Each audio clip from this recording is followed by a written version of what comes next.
Na cena de abertura, um exército de soldados rasos ataca a infame divindade cadáver, usando apenas suas espadas enferrujadas, e paga caro por isso. Enquanto dezenas de soldados perdem suas vidas para o ser impiedoso, o salvador, Shagrua, Edith Lugrid, também conhecido como o Esmagador da Calamidade, entra em cena para enfrentar a criatura perigosa. Assim que fica cara a cara com o demônio maldito, Shagrua libera seus feitiços e ataques mágicos mais poderosos para subjugar o demônio, enquanto os outros clérigos que o trouxeram da igreja observam tudo acontecer. À medida que a luta se intensifica, os clérigos percebem que o labirinto cresce ainda mais e amaldiçoam o necromante por trazer mais mortos para o mundo deles. Após avançar contra o grande demônio com uma enxurrada de ataques de espada mágica, Shagrua faz uma breve pausa para ver qual será o próximo movimento do necromante. Percebendo a pausa, o necromante lança um feitiço diabólico que choca a todos no labirinto. Para manter o herói ocupado, ele envia um dragão para matar Shagrua, mas, como era de se esperar, Shagrua mata o dragão sem esforço. Seguindo em frente, Shagrua encara seu arqui-inimigo e continua a impressionar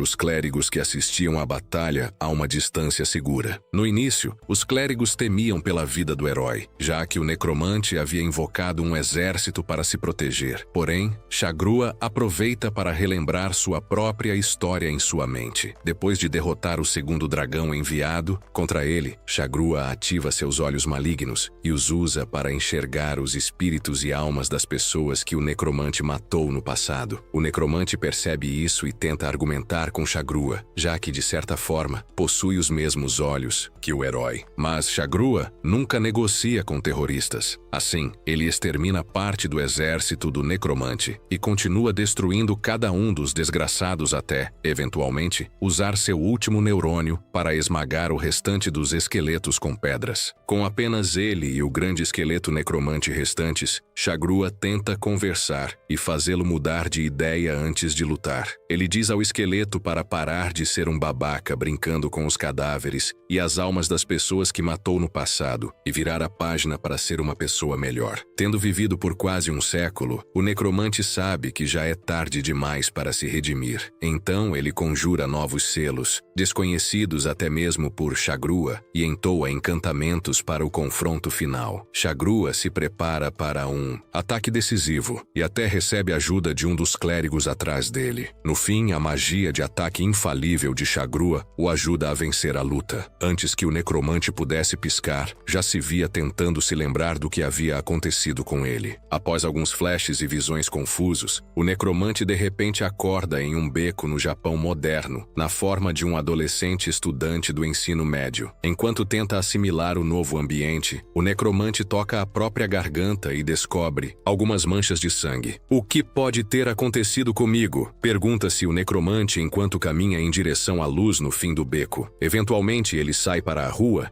e fica pasmo ao ver o quão moderno e eletrônico é o mundo ao seu redor. Incapaz de compreender o que diabos está presenciando, o necromante apenas vaga pelas ruas como um animal perdido. O que ele não sabia era que o corpo adolescente que possuía havia acabado de ser morto por um grupo de mercenários assassinos de elite que estavam em busca de recuperar seu corpo. Um dos operativos por trás da mesa, Takumi, fica preocupado ao notar que o sujeito que eles tinham acabado de matar estava andando lá fora como se nada tivesse acontecido. Para investigar mais a fundo, ele usa seu drone para confirmar que o cara era de fato o estudante do ensino médio que haviam matado. Confuso, Takumi cancela a recuperação do corpo e observa o rapaz com manchas de sangue no pescoço parado em meio à confusão. Enquanto isso, o necromante, agora no corpo do estudante, aceita o fato de que foi reencarnado em outro mundo. Só que desta vez, o mundo em que ele se encontra vive em paz eterna. Enquanto tenta pensar em seu antigo mundo, dois policiais aparecem ao notar que ele estava vagando por aí e começam a falar com ele em japonês. A princípio, o necromante não consegue entender a língua, mas mantém a calma até usar sua magia para decifrar as palavras antes de responder às perguntas. Aparentemente, os policiais estavam preocupados com o sangue em sua camisa e queriam ajudá-lo. Eles pedem seu nome e o necromante lhes dá o nome do verdadeiro dono do corpo, Pula Shinoyama. Infelizmente, justo quando os policiais estavam prestes A ajudá-lo, uma estranha e bela mulher pisa em um deles e arrasta Pula de volta para o beco onde ele estava. Enquanto correm pelas ruas, dois esquisitos que se autodenominam Arashi e Iwa percebem a cena estranha, mas decidem ignorá-la e continuar aproveitando o dia. De volta ao beco, a mulher maluca se apresenta como Misaki Sakin Miya e pergunta se Pula se lembra dela, enquanto ele começa a ter mais flashes e visões. Misaki o ergue no ar e o sacode vigorosamente. Em seguida, o puxa contra seus seios, forçando-o a senti-los. Quando tem certeza de que ele está realmente vivo, volta ao verdadeiro motivo de estar ali, matá-lo. Enquanto Pula agradece por ter salvo sua vida, Misaki puxa a mesma arma que usou para assassinar o verdadeiro Pula anteriormente e ataca o necromante. O necromante, agora no corpo de Pula, a reconhece dos flashbacks que teve dela e corre pela sua vida. Enquanto isso, Takumi tenta se sentir melhor aceitando um contrato para matar uma criança. Já Pula, depois de correr um bom tempo, finalmente encontra um lugar para se esconder. Enquanto pensa em uma forma de sair da situação, Misaki o alcança e o ataca. Na primeira metade da luta, Pula apenas desvia e se defende de todos os ataques de Misaki. No entanto, assim que tenta fugir, Misaki perfura sua perna com uma barra de ferro. Pula fica incapacitado por um momento e decide partir para o ataque para derrubar aquela que estava tentando matá-lo. Para isso, lança uma das facas dela contra ela e a atrai para a parte mais profunda do prédio em que estavam. Logo, Misaki aparece e lhe conta algumas coisas sobre o lugar. Acontece que aquele prédio costumava ser o local de execuções da Yakuza, e a maioria das pessoas o evitava justamente porque muita gente havia sido morta ali. Misaki então pergunta se ele consegue ver os fantasmas presentes no ambiente, e Pula finalmente usa seus olhos malignos para ter um vislumbre das dezenas de espíritos que rondavam a mulher insana que vinha em sua direção. Após murmurar mais algumas palavras desconexas, Misaki parte para o golpe final. Só que desta vez Pula, o necromante, já havia recuperado todo o seu poder mágico e estava ainda mais forte. Ele assume sua posição de combate e perfura Misaki com uma de suas gigantescas mãos esqueléticas, prendendo-a contra a parede. Ele sente que isso já deveria ser uma punição suficiente para ela por brincar com a vida dos humanos ao seu redor. Enquanto Pula aproveita seu tempo no Novo Mundo, Shagrua e os outros clérigos lutam para entender o que havia acontecido durante aquele último ataque. Shagrua estava bastante convencido de que havia percebido a alma do necromante, mas, no último instante, seus olhos malignos não conseguiram mais rastrear a alma do necromante, como se ela tivesse simplesmente desaparecido no ar. Ao mesmo tempo, o necromante recupera totalmente a consciência em seu novo corpo e agradece a Misaki por lhe dar uma nova chance de viver uma vida pacífica. Em seguida, começa a murmurar algumas palavras sem sentido, antes de finalmente perceber que havia matado Misaki acidentalmente durante seus últimos ataques. Todas as tentativas de acordar sua assassina foram inúteis, e com o tempo, ele começou a sentir medo do que poderia acontecer a seguir. Antes que a história principal continue, o necromante nos conta como sua vida triste começou, sendo um dos raros nascidos com olhos malignos. Ao perceberem que o filho havia nascido com tais olhos, os pais do necromante o venderam para os feiticeiros da corte, onde foi treinado para se tornar um necromante a serviço do Império. Por anos, o necromante lutou bravamente pelo sucesso do Império, mas eventualmente a política e a ganância levaram o Império à ruína. Mesmo após perder seu posto no Império, o necromante buscou levar uma vida pacífica. Assim, se resignou a viver sozinho em uma caverna pela eternidade. Com o passar dos anos, ele notou algumas crianças perdidas vivendo nas cavernas e saiu de seu caminho para alimentá-las, oferecendo-lhes frutas e carne todos os dias. Embora não mostrasse seu rosto, as crianças ainda assim eram gratas a quem quer que as ajudasse, e o necromante ficava feliz em poder ajudá-las. Eventualmente, as crianças descobriram o esconderijo do necromante e o acolheram de braços abertos, brincando com ele sempre que podiam. A vida foi boa por um tempo, até que os os estúpidos humanos descobriram a relação das crianças com o feio necromante. Incapazes de aceitar tal convivência, capturaram todas as crianças, chamaram-nas de profanadas e impuras, e as mataram para purificar sua terra dos filhos do mal. Ao descobrir a traição cruel dos humanos, o necromante vingou as crianças matando todos os desgraçados que haviam tirado suas vidas. Quando terminou, voltou a viver sozinho, dedicando-se a aprender tudo o que podia sobre feitiços de reencarnação. Como já não podia mais morrer de causas naturais, esperou séculos até que um herói aparecesse para matá-lo e assim, finalmente, completar o feitiço de reencarnação, livrando-se daquele mundo frio e cruel. Com a chegada de Shagrua, sua missão foi concluída e agora ele se depara com sua primeira morte no novo mundo. No presente, Pula faz de tudo para acordar Misaki, mas infelizmente ela já se foi. Antes de tomar qualquer atitude, ele sofre um colapso emocional por ser absurdamente poderoso e logo depois tenta se recompor. Enquanto isso, Takumi tem dificuldades para aceitar o que diabos havia acabado de testemunhar diante de seus olhos. Logo, ele recebe uma ligação de sua chefe, Lisa, que pergunta por que ele estava demorando tanto para entregar o último serviço. Takumi envia a ela a gravação do incidente entre Pula e Misaki e aguarda sua resposta. Enquanto isso, Misaki relembra seus momentos mais preciosos enquanto sua vida lentamente se esvai. Acontece que Misaki nem sempre foi tão insana quanto era agora. Nascida de um pai e uma mãe amorosos, Misaki sempre conheceu o calor do afeto parental desde o início. No entanto, tudo mudou em uma noite fatídica, quando um assassino em série atacou e matou seus pais bem diante de seus olhos. Por anos, ela condicionou sua mente para se tornar como os assassinos em série, até finalmente rastrear e matar o desgraçado que havia assassinado seus pais. Depois de cumprir a missão de sua vida, ainda assim não ficou satisfeita com a vida. Embora já trabalhasse para a organização na época, Misaki ainda queria saber como era matar pessoas boas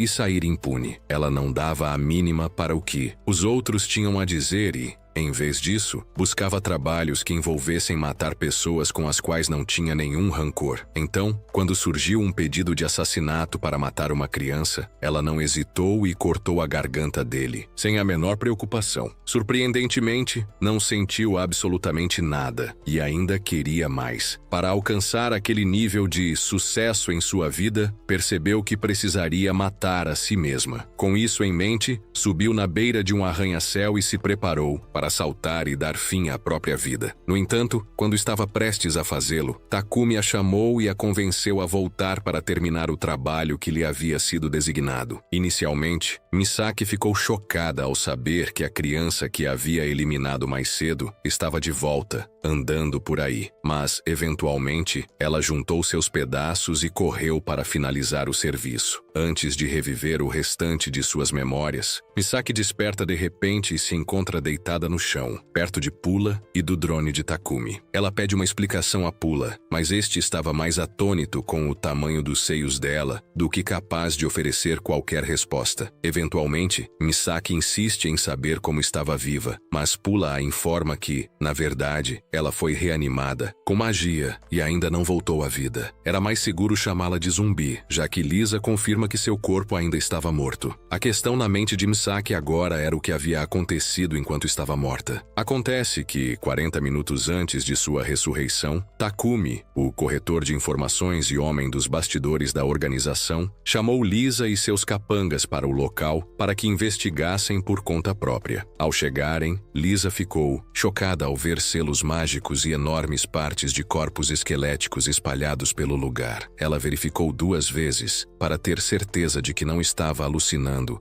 antes de deixar que Pula terminasse o que estava fazendo no corpo de Misaki. Quando ele terminou de infundir a ferida mortal de Misaki com magia, virou-se e exigiu saber quem eram aquelas pessoas diante dele. Lisa se apresentou, junto com seus aliados, como amigos de Misaki e pediu a Pula que explicasse o que havia acontecido com sua querida companheira. Após narrar como havia matado Misaki em primeiro lugar, Pula prosseguiu explicando como usou magia de ressurreição para restaurar seu corpo e colocá-la de volta em pé. Ao ouvirem Pula falar sobre magia, Lisa e os outros ficaram paralisados e pediram ao impostor que fornecesse mais provas de que realmente estava usando magia. Logo, Pula, o necromante, percebeu da pior forma que magia não existe no mundo em que está atualmente. Para salvar as aparências, ele dissipou os selos mágicos e tentou fazer parecer que tudo não passava de uma alucinação coletiva. Claro que Lisa não engoliu essa desculpa e o confrontou, exigindo que parasse com aquela besteira. Em resposta, Pula invocou seus feitiços de ataque e se preparou para eliminar todos ali. Antes que a situação escalasse para a violência, a líder insensata, Lisa, pediu um tempo para refletir. Pula concedeu o tempo solicitado e observou as estranhas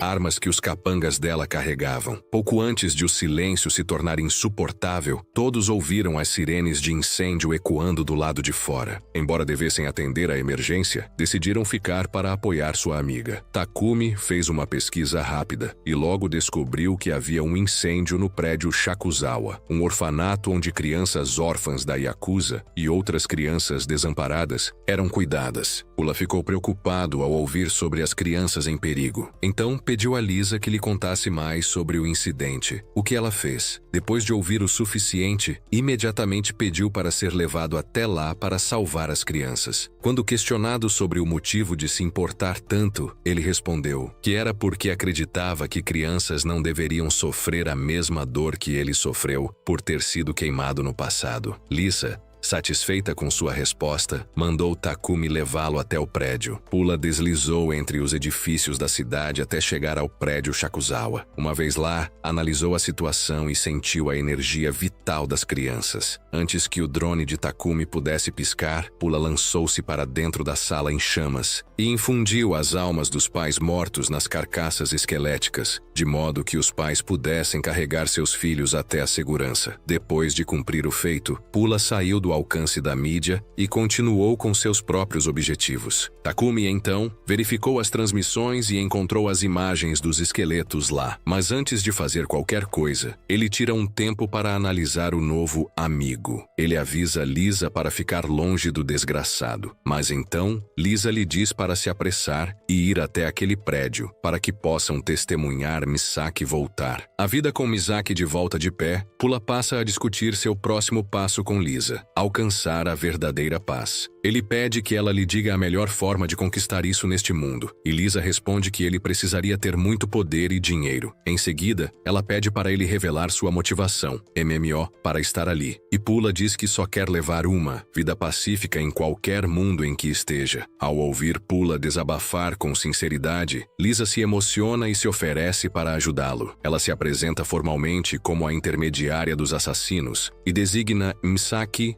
e Takumi como seus novos aliados, ajudando-o a se adaptar à vida na Tóquio moderna. Ao perceber seu novo trabalho, Takumi desaba em lágrimas e se junta a Pula no centro da cidade. Alguns dias depois, Pula, Takumi e Misaki se estabelecem em seu novo esconderijo, enquanto Misaki relaxa assistindo a um vídeo dos esqueletos postado online. Takumi e Pula trabalham para organizar seus novos pertences. Durante a mudança, Takumi se preocupa e pergunta a Misaki se ela se sente estranha por morar com a pessoa que a matou. Muito pelo contrário, Misaki estava animada por viver com um esquisito como ela mesma. Na verdade, ela gostava da presença de Pula e o respeitava por ajudá-la a cumprir seu último desejo, morrer. Takumi suspira, arrependido de ter feito a pergunta, mas logo deixa a conversa para trás e discute alguns assuntos com Pula. Pula, por sua vez, ignora tudo que ele diz e apenas agradece por ajudá-lo a se adaptar a esse estranho novo mundo. Takumi tem um pequeno ataque de preocupação e pergunta se Pula realmente está bem em ficar no prédio da tortura. Pula garante que está tudo certo, mas então Takumi pergunta sobre a família do verdadeiro Pula e como ele pretende enganá-los por tempo indeterminado. Pula explica que já os enganou, fazendo-os acreditar que o verdadeiro Pula foi em uma jornada de autodescoberta, já que atualmente é férias de verão na Terra Real. Para reforçar seu álibi, Pula pega alguns cartões postais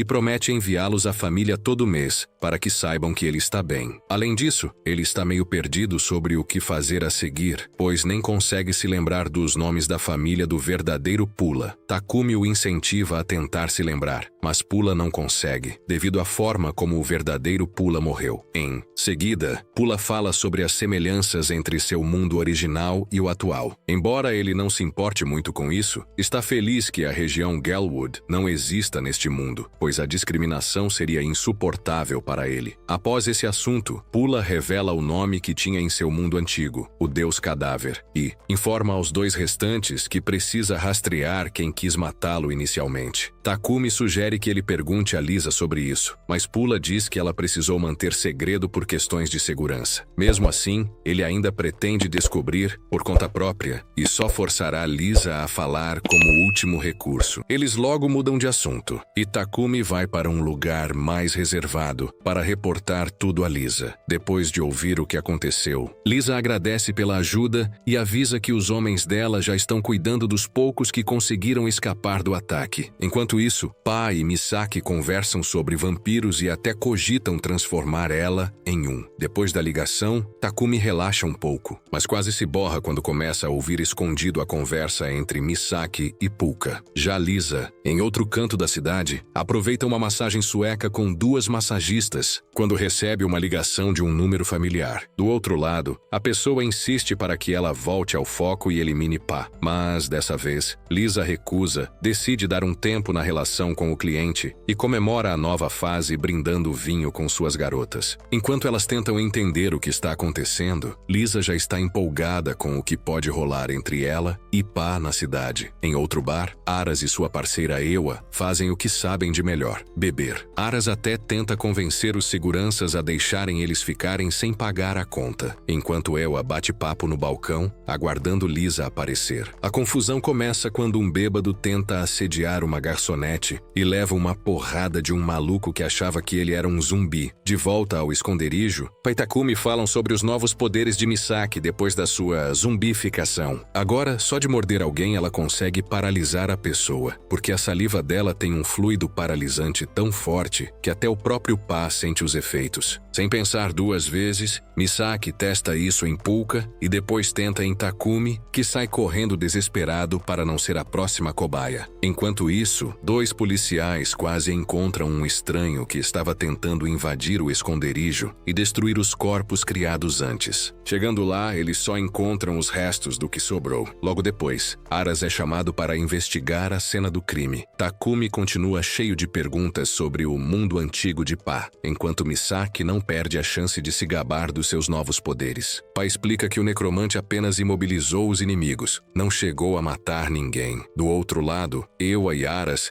chegam ao local do ataque para investigar os mistérios sombrios da cena. Depois de coletar provas, voltam para a delegacia e reúnem a equipe. A verdade é que eles não são policiais comuns. Fazem parte de uma unidade de elite da polícia de Tóquio, especializada em casos que ninguém consegue resolver. Na reunião, Ewa revela que ainda existem 3 criminosos soltos. 2 deles são o Inseto Cuspindo Fogo e Lemmings, diretamente ligados ao incêndio no prédio infantil e ao bizarro nó humano encontrado no esconderijo. Até agora, a suspeita é que o tal inseto iniciou o fogo, enquanto as pegadas no local confirmam que o nó humano foi obra de Lemmings. Quando alguém da equipe pergunta se o esqueleto dos vídeos da internet é real ou falso, a terceira parceira de Ewa não perde tempo e responde: sim, os esqueletos são reais. Afinal, se fossem falsos, todos aqueles vídeos online não teriam o menor valor. Mas a grande dúvida continua: como as crianças conseguiram sair vivas de um prédio em chamas, sem nenhuma ajuda? Para evitar pânico, Ewa tranquiliza todo mundo, dizendo que o criminoso é humano, e não algum feiticeiro ou monstro que cospe fogo. Segundo ele, vão pegá-lo do mesmo jeito que já pegaram outros antes. Enquanto isso, Pa está ocupado colocando o verdadeiro espírito de Pula dentro de um tubarão de pelúcia para que Takumi tenha seu drone de volta. No fim do ritual, ele pede ao espírito um pouco mais de tempo naquele corpo até que tudo volte ao normal. O acordo é fechado, mas aí Misaki entra correndo, abraça o bichinho de pelúcia e coloca ele entre os seios. O pobre boneco começa a brilhar em rosa e Takumi logo percebe que o pervertido lado está aproveitando cada segundo dessa situação. Em seguida, Takumi pergunta por que o tal boneco ainda não consegue falar. Pa explica que para isso precisaria de uma enorme quantidade de mana, já que seria necessário criar cordas vocais humanas de verdade. Mas como eles estão em um prédio cheio de almas perturbadas, coletar mana não seria tão complicado assim. Takumi fica confuso e pede mais detalhes. Pa explica que pode absorver os sentimentos negativos dessas almas e transformá-los em mana. Além disso, existe outro jeito, comprando pedras preciosas como diamantes e safiras. Isso recarregaria a energia dele imediatamente. Curioso, Takumi leva Pa até uma joalheria. Mas quando ele vê o preço absurdo das pedras, mais de 3 milhões de ienes por apenas uma, fica completamente chocado. Mesmo assim, decide comprar uma. No caminho de volta, Misaki pergunta por que ele não simplesmente rouba a energia das pedras, e Pa responde que isso causaria prejuízo ao dono da loja. Que ele não queria isso. Takumi já estava cansado de ouvir os dois discutindo, até que seu maior pesadelo aparece. Aras, que surge do nada e captura um dos drones de Takumi. Enquanto isso, Ewa e seus homens vão até o bar da Lisa para interrogar ela e sua equipe. Sem rodeios, Ewa exige que Lisa revele tudo o que sabe sobre os últimos incidentes e a participação da sua organização, mesmo sem ter mandado judicial. Lisa, porém, prefere ficar em silêncio. De volta à cena, depois de destruir o drone, Aras se aproxima dos adolescentes e até pede desculpas por assustar os dois. Ele então fala diretamente com o drone, esperando que Takumi responda. Só que Pa não se segura e o xinga por destruir a máquina do amigo. Surpreso, Aras chega mais perto para avisar o garoto de que Takumi é extremamente perigoso. Ele o chama de o pior tipo de escória e alerta Pula para não confiar nesse traidor. Mas, ao ouvir cada insulto contra Takumi, Pa perde a paciência e libera parte de seu poder, empurrando Aras para trás e, ao mesmo tempo, despertando ainda mais a curiosidade dele. Depois de desviar da primeira bala, Aras fica ainda mais curioso sobre Pa e exige que ele se apresente. Só que Takumi já percebeu a armadilha e avisa Pa para não responder nem mostrar seus poderes. Pa permanece em silêncio, mas Aras continua dando sermão, dizendo que ele está andando com gente perigosa. Em um deslize, Pa acaba respondendo uma das perguntas e se complica ainda mais. Para afastar Aras, Takumi liga para ele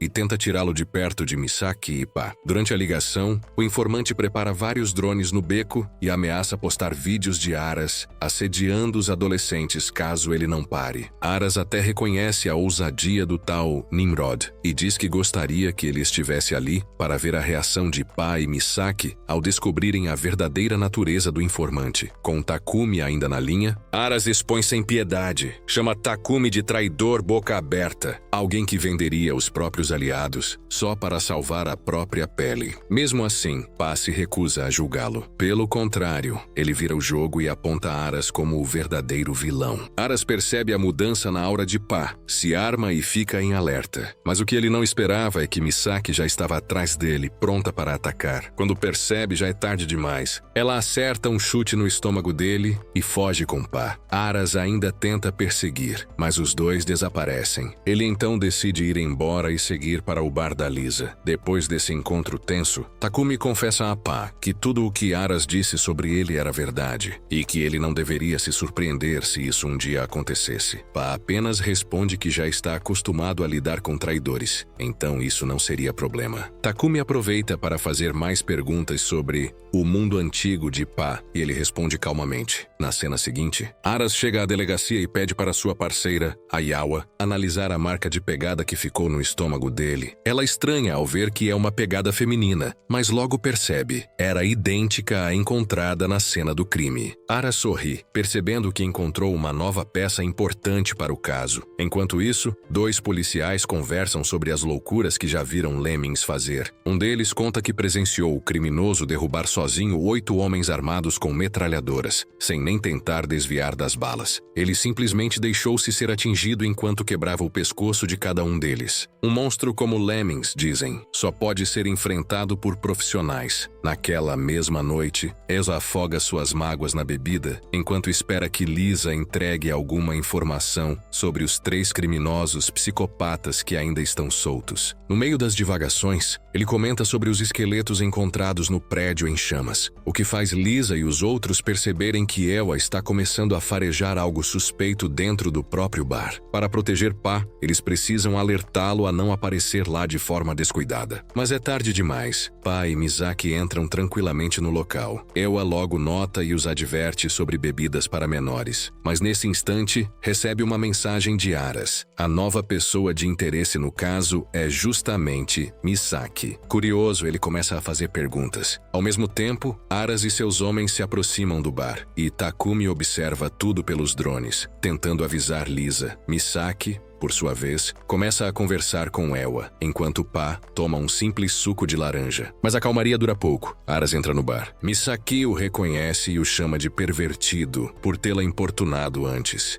Elsa leva a brincadeira até que se levanta e começa um interrogatório sério. Só que, antes que pudessem questionar os dois, as luzes se apagam. Pa tenta tirar Misaki dali, mas de repente sente uma fisgada estranha na garganta. Ele ergue os olhos e vê a cena de terror. Lemmings estava na mesma sala que eles. A aura que ele emanava era tão sombria que até o necromante tremeu de medo. E é por aqui que o recap termina. Não se esqueça de curtir e se inscrever no canal.